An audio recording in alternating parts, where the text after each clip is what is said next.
Hello champions, welcome back to new topic.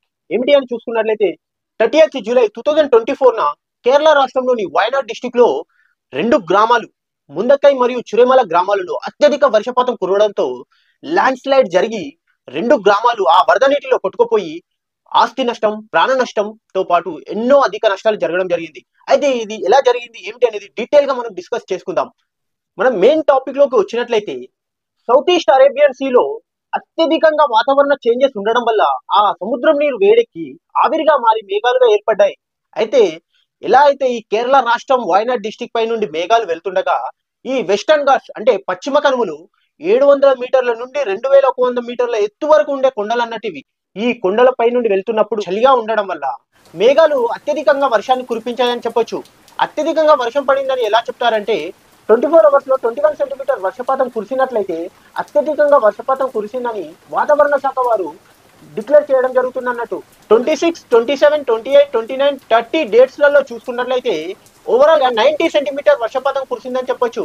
అయితే 26, 27, 28 డేట్స్లలో 11 centimetre వర్షపాతం కురిసింది. అయితే ఈ 29 అండ్ 30 డేట్లలో కురిసిన వర్షపాతం ఎంత అని చూసుకున్నట్లయితే 28.5 సెంటీమీటర్ వర్షపాతం కురిసింది. అంటే అత్యధికంగా వర్షపాతం అన్నట్టు.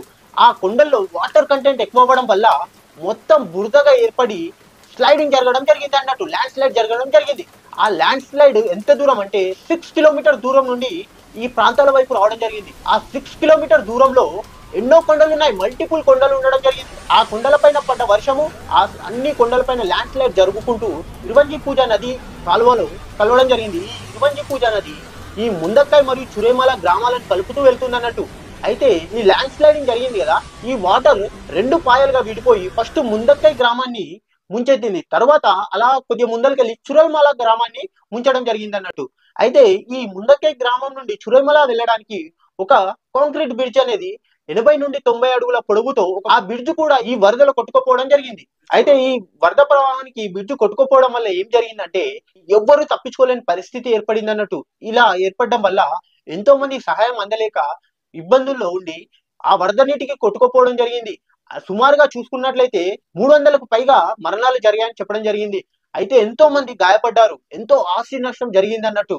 అయితే అప్పుడు మన భారతదేశ సైన్యానికి చెందిన రెండు డిఫెన్స్ టీమ్స్ మరియు అంతేకాకుండా ఒక నావీ టీము మరియు మద్రాస్ కు చెందిన ఇంజనీరింగ్ టీము దిగడం జరిగింది. అయితే డిఫెన్స్ అండ్ నావీ వారు వారి సహాయక చర్యలను అందిస్తున్నారు.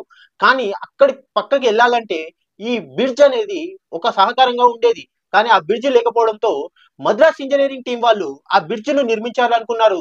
దాని ప్లేస్ లో బేలీ బ్రిడ్జ్ ను నిర్మించాలని డిసిషన్ తీసుకున్నారు. ఈ బేలీ బ్రిడ్జ్ ఎంత పొడవు కావాలంటే 190 అడుగుల డిస్టెన్స్ పొడవు బేలీ బ్రిడ్జ్ ను నిర్మించాలని డిసిషన్ తీసుకున్నారు. అయితే పాతది బ్రిడ్జ్ చూసుకున్నట్లయితే 80 అడుగుల పొడవు కాలువనే ఉంది అన్నట్టు. ఆ కాలువలో 100 అడుగుల కాంక్రీట్ బ్రిడ్జ్ ఉండే ఇంత ముందు. కానీ ఇప్పుడు 190 అడుగుల కాంక్రీట్ బ్రిడ్జ్ ను నిర్మించాలని డిసిషన్ తీసుకోవడం జరిగింది. అయితే 30వ తారీఖున ఓల్డ్ బ్రిడ్జ్ కొట్టుకుపోవడంతో 31వ తారీఖు నాడు రాత్రి 9 గంటలకు బేలీ బ్రిడ్జ్ నిర్మించడం మొదలు పెట్టారన్నట్టు. అయితే నెక్స్ట్ డే అంటే 1 ఆగస్టు 2024 5 గంటల 30 నిమిషాలకు ఈ బ్రిడ్జ్ కట్టడం పూర్తయింది అన్నట్టు. అంటే ఓల్డ్ బ్రిడ్జ్ కూలిపోయిన 31 గంటల లోపు కొత్త బ్రిడ్జ్ ను అక్కడ కన్స్ట్రక్ట్ చేసి ఒక కొత్త రికార్డును సృష్టించి సహాయ చర్యలు అందించడం మొదలు పెట్టారన్నట్టు. ఎంతో మంది ప్రజలను కాపాడారు, ఎంతో మందికి సహాయ చర్యలు అందించారని చెప్పొచ్చు. అయితే ఇది పబ్లిక్ కి అందుబాటులోకి ఎప్పుడు ఇచ్చారంటే ఫస్ట్ ఆర్మీ కారు, తర్వాత ఆర్మీ అంబులెన్స్, తర్వాత ఆర్మీ ట్రక్ వెళ్ళిన తర్వాత ఈ బ్రిడ్జ్ చాలా దృఢంగా ఉందని నిర్ధారించి దీని కెపాసిటీ చూసుకున్నట్లయితే 24 టన్నులు. అయితే ఆ తర్వాత ఈ మూడు వాహనాలు వెళ్ళిన తర్వాత నార్మల్ పీపుల్ కి, నార్మల్ కార్స్ కి కానీ వెళ్ళడానికి అవకాశాన్ని ఇచ్చారు. అయితే ఈ బేలీ బ్రిడ్జ్ యొక్క చరిత్రను కనుక మనం కొద్దిగా జాగ్రత్తగా గమనించినట్లయితే 1941వ సంవత్సరంలో బేలీ అనే అతను తన సైన్యం యొక్క మేజర్ కి ఈ బేలీ బ్రిడ్జ్ యొక్క డిజైన్ ఇవ్వడం జరిగింది అన్నట్టు. అయితే రెండో ప్రపంచ యుద్ధ సమయంలో ఈ బేలీ బ్రిడ్జ్ ను అమెరికన్లు, కెనడియన్లు అత్యధికంగా ఉపయోగించడం జరిగింది అన్నట్టు. అయితే 1943 నుండి 1945 వరకు జరిగిన యుద్ధంలో మార్షల్ బ్రెనాడ్ అనే అతను ఏమన్నాడంటే బేలీ బ్రిడ్జ్ కనుక లేకపోతే ఈ యుద్ధం మేము గెలిచే వాళ్ళమే కాదు అని అన్నాడు. అంటే బేలీ బ్రిడ్జ్ అనేది ఎంత ముఖ్యమైన పాత్రను పోషించిందో ఆ యుద్ధంలో అనేది మనం గమనించవచ్చు. అయితే చరిత్రలో వాడిన కొన్ని బేలీ బ్రిడ్జెస్ గురించి మనము ఇప్పుడు తెలుసుకుందాం. అయితే మిర్తే నది పైన కట్టబడిన ఈ బేలీ బ్రిడ్జ్ ను మీరు చూడొచ్చు.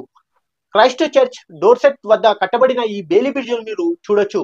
అయితే ఈ కూలిపోయిన రాతి బ్రిడ్జ్ ప్లేస్ లో బేలీ బ్రిడ్జ్ ను అమర్చి ఈ రాకపోకలు అనేవి కొనసాగిస్తున్నారు. అయితే ఇలాంటి ఇబ్బందికర పరిస్థితిలో కొన్ని డిఫికల్ట్ ప్లేస్ ని రీచ్ అవ్వడానికి ఈ బెయిలీ బ్రిడ్జ్ ను అత్యధికంగా అన్ని దేశాలలో ఉపయోగిస్తున్నారు. అయితే ఈ బెయిలీ బ్రిడ్జ్ డిజైన్ అందించిన బెయిలీకి మనం ఎంతో ధన్యవాదాలు చెల్లించవచ్చు. Thank you for the Bailey bridge.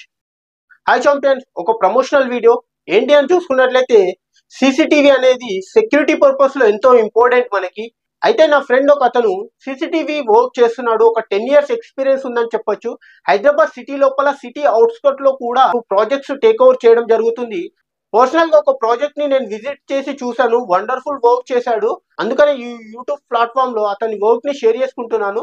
మీకు సీసీటీవీ ఇన్స్టాలేషన్ అండ్ సర్వీస్ కావాలనుకుంటే you can contact with him. ఈయన వర్క్ కి నేను గ్యారంటీ ఇస్తాను. Thank you friends.